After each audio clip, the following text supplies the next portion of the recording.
এরা কেউ আন্দোলনের লোক নয়, ছাত্র নয়, এরা গুন্ডা দমন আইনে ব্যবস্থা হবে। এটা বামেদের মিছিল ছিল না, ওখানে ওই যে আপনাদের যারা সেলফ ডিক্লেয়ার ককরোচ পার্টি তাদেরই মিছিল ছিল, পরে বামেরা যুক্ত হয়। তা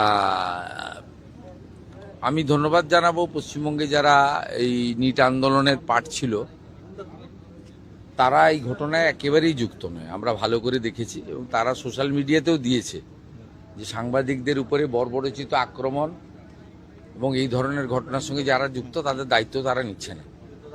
তারা সোশ্যাল মিডিয়াতেও দিয়েছে, আমাকে কলকাতা পুলিশের সিপি সব পাঠিয়েছে, দেখেছি আমি। এই শক্তিটা কমপ্লিটলি বিদেশি শক্তিদের দ্বারা মদতপুষ্ট হতে পারে, তদন্তকারীরা বলতে পারবেন। কিন্তু যেভাবে সংবাদ মাধ্যমের কর্মীদেরকে মেরেছে, রক্তপাত করেছে এবং প্রাণঘাতীর চেষ্টা করেছে, তার বিরুদ্ধে ব্যবস্থা 7টা মামলা হয়েছে। সব মামলা কিন্তু রিপোর্টাররা করেছেন। পুলিশ 2-1টা সুমোটো মামলা করেছে, কিন্তু রিপোর্টাররাই এগিয়ে এসে করেছেন। এই প্রথম পশ্চিমবাংলায় রিপোর্টাররা বছরের পর বছর ধরে আক্রান্ত হয়েছে। 23-এর পঞ্চায়েত ভোটে কি অবস্থা হয়েছে আপনারা দেখেছেন, 22-এর পুরো ভোটে কি হয়েছে, ভাঙড়ে কিভাবে পিটানো হয়েছে, সন্দেশখালীতে পিটানো হয়েছে, অভয়া আন্দোলন, আরজিকর আন্দোলনে কিভাবে মার খেয়েছে রিপোর্টাররা, কিভাবে রক্তপাত হয়েছে। না প্রেস ক্লাব কোনো ভূমিকা নিয়েছে, না তদানীন্তন মুখ্যমন্ত্রী বা পুলিশ কোনো ভূমিকা নিয়েছে, না কেউ গ্রেপ্তার হয়েছে। কিন্তু এবারে আপনারা দেখেছেন, আমরা গণতন্ত্রের 4র্থ স্তম্ভ শুধু ভাষণে বলি না, কাজও করি। আমি তৎক্ষণাৎ পিজিতে ছুটে গেছি এবং রিপোর্টাররা সাহস পেয়েছে, তারা এগিয়ে এসে এফআইআর করেছে, মেডিকেল করেছে, গ্রেপ্তার হয়েছে 14 জন। যাদের ভিডিওতে দেখা গেছে তারা গ্রেপ্তার হয়েছে। এদের সঙ্গে ককরোচ পার্টি, নিট আন্দোলনের কোনো সম্পর্ক নেই।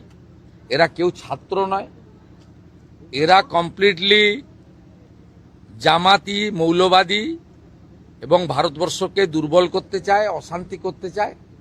আর গত 10 সপ্তাহব্যাপী যে বিজেপি রাষ্ট্রবাদী সরকার চলছে, তারা যে সিদ্ধান্তগুলো আইন কার্যকর করার ক্ষেত্রে নিয়েছে, সেই যন্ত্রণা থেকে এই অসভ্যতামিটা এরা করছে। এই খারিজি মাদ্রাসা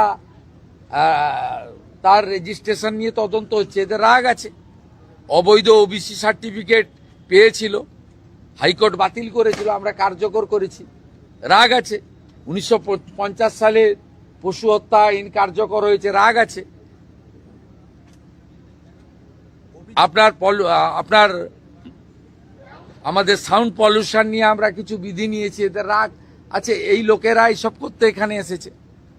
প্রধানমন্ত্রীর ছবিতে লাথি মারা, মুখ্যমন্ত্রীর ছবিতে লাথি মারা, প্রধানমন্ত্রীকে ব্যক্তিগতভাবে যে ছবি মানে চোখে দেখা যায় না, এটা আন্দোলন নাকি?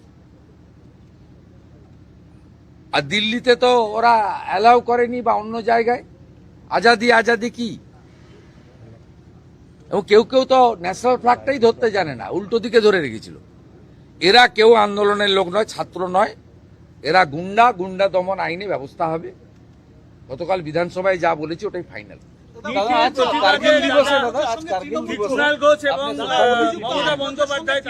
আজকে কার্গিল দিবস।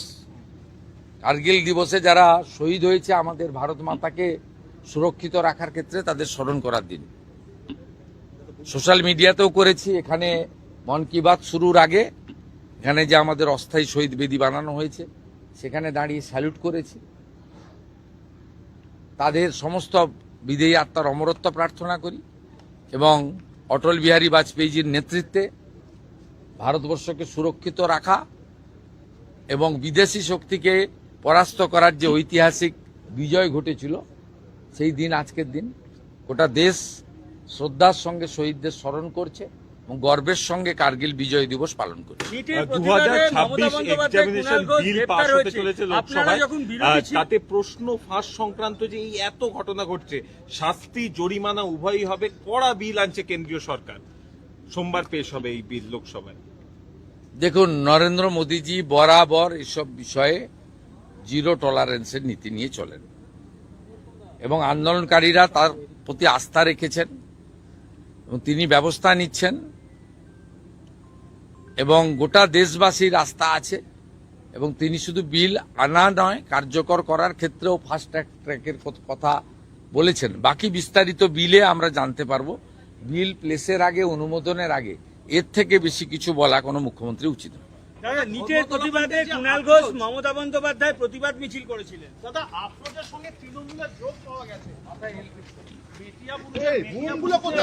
তৃণমূলের তার সঙ্গে যে দলের ক্যাম্পেইন সেক্ষেত্রেও যোগ পাওয়া গেছে। তৃণমূলের সাথে যোগ পাওয়া গেছে। আফরোজ, তৃণমূল কংগ্রেস তো জামাতিদের পার্টি, সবাই জানে। তাই জামাতিদের সঙ্গে যোগ থাকবে, এটা স্বাভাবিক। এদের বন্দে মাতরম গাইতেও অসুবিধা, যদিও আমরা বাধ্য করাচ্ছি। জাতীয় সঙ্গীত গাইতেও অসুবিধা, 26শে জানুয়ারি হোক 15ই আগস্ট পালন করতে এদের অসুবিধা হয়। আইনের শাসনের মধ্য দিয়ে গুন্ডাদের দমন আমরা করব, আর বাক স্বাধীনতা, গণতান্ত্রিক স্বাধীনতা প্রত্যেকের থাকবে। যে কেউ তার স্বাধীন মত প্রকাশ করতে পারে। সরকারি সব স্তরে কথাবার্তা বলা, আলোচনা করার সুযোগ আছে। কিন্তু এই যে শক্তি যারা সাংবাদিকদের বেছে বেছে পিটিয়েছে, নির্দয়ভাবে পিটিয়েছে, খুন করার জন্য পিটিয়েছে, এদেরকে গুন্ডা দমন আইনেই সাজা দেওয়ার ব্যবস্থা হবে। থ্যাংক ইউ দাদা।